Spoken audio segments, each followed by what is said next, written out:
Imagine playing a game where this is the only sound you hear, hoping that maybe there is an effect that will add variety to this madness. Yeah, that isn't much better. Hi, my name is Stanislav Costiuc and I am a game designer. Regardless of how annoying sound effects might be, how disappointed I am with the overall experience, my videos where I dissect different games using the Stasocritic system are always about fairness and giving a proper chance to any game. So that's what we're going to do here, with this The Lord of the Rings The Two Towers game for mobile phones, released in 2003 as a belated movie tie-in. If you hadn't seen my videos about the Two Towers for home consoles and Game Boy Advance, there will be a link in the description and YouTube cards. This is a pretty unrelated game though, so viewing them before watching this video is not strictly necessary. Before we begin, I have to say that I'm of the opinion that there were many interesting Java titles released for mobile phones back in those days, and that the game shouldn't be dismissed just because it was made for that platform. Is The Two Towers a game like that? Let's find out as we start with our first category, design.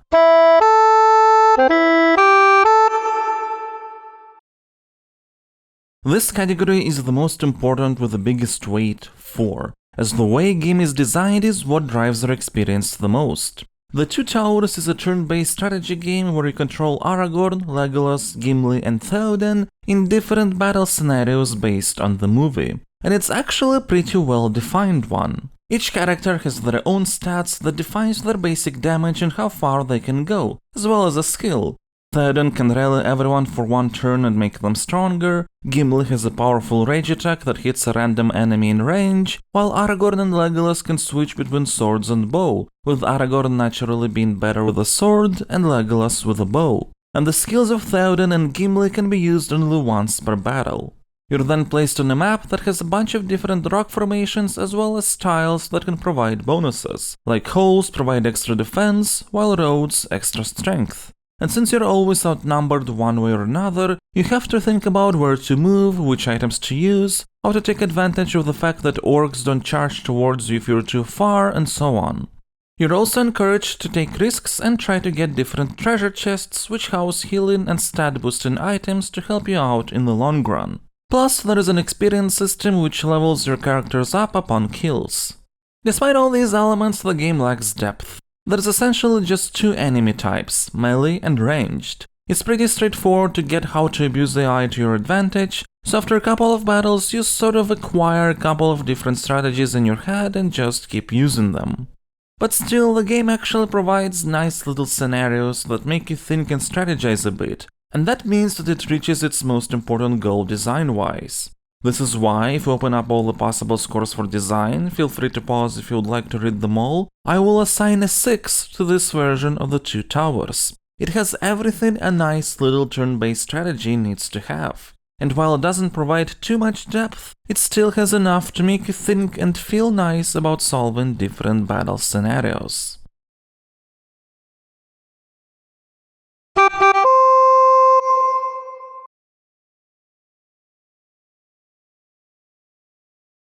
Now, let's talk about context.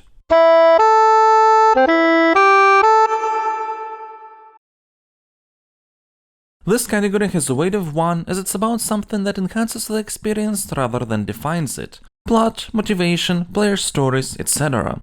And honestly, we'll not spend much time in this or other categories because there is not much to talk about.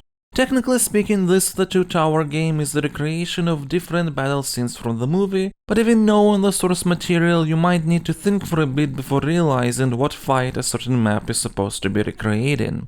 Otherwise, the game doesn't explain absolutely anything, so if you haven't seen the movie or read the book, you also won't understand anything or how the levels are supposed to be connected. This is why, out of all scores for context, I will assign a 2 to this. There is just nothing there except the evident gameplay fact that you're fighting orcs.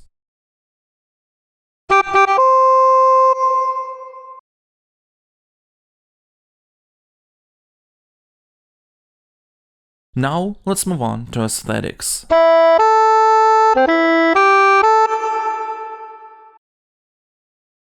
This category also has a weight of 1 because it is again about something that enhances the experience rather than defines it, this time through visual style, sounds, music, etc.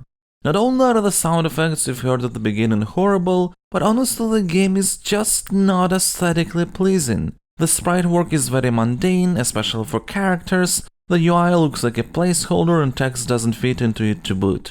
There is a redeeming point in the form of battle resolution screens which have sprites that are not bad, but that's not enough. The two towers will get assigned a 2 for aesthetics. It just feels so haphazardly made, like it's all been thrown together as fast as possible.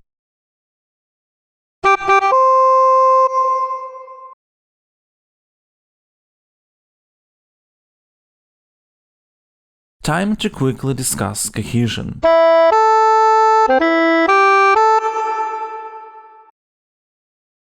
This category has a weight of 2, and it's about how well the game connects its different elements together to create a wholesome, holistic experience. And yeah, look, there is really not much to talk about here. It's a game. That's pretty much everything you have to know about it. There is a nice element to character stats and skills being based on the character traits or actions from the movies. But other than that, it's just a turn-based strategy game with a Lord of the Rings skin. So that's why we'll assign a 5 for Cohesion. It doesn't really do anything beyond just being a game for the sake of being a game, but that also doesn't really detract from anything much.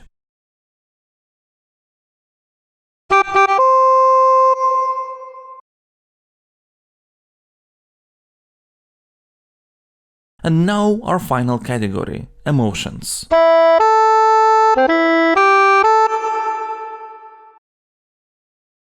This is the most subjective category of Stasocritic as it's all about personal feelings, but it also has got the second biggest weight, 3, as personal feelings matter a lot. And look, I had to force myself to play this game beyond the first map to make sure I can provide a proper assessment. It just feels so cheap. Don't get me wrong, I stand by everything I've said in the design category, but that brings real enjoyment only if we abstract ourselves from the overall package. If we think of this game as being about squares of different colors. But as a whole package, I had a lot of negative feelings related to this game, and that would mean it gets assigned a 2. It's just very unpleasant to look at and experience, you get this feeling like you're playing a knockoff bootleg or something, despite being an actually nice game at its core. But it's time to summarize everything now.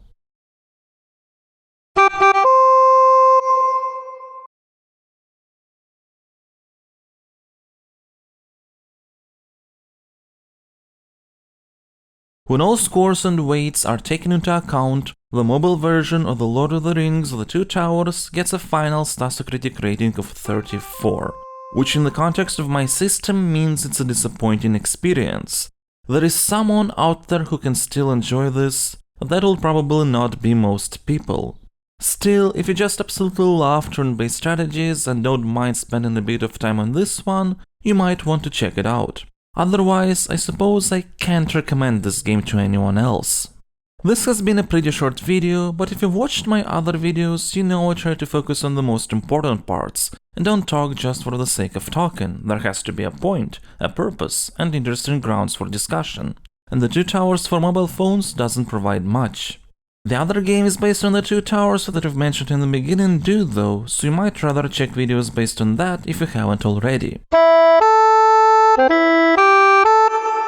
Thank you all for watching. If you've enjoyed this video, make sure to like, subscribe and comment below. A special thank you goes to my patrons, the support means a lot. Especially so when I'm talking about obscure little movie tie-ins. If you like what I'm doing on the channel, do consider supporting my campaign at patreon.com/Farlands, it helps out a ton. Thank you.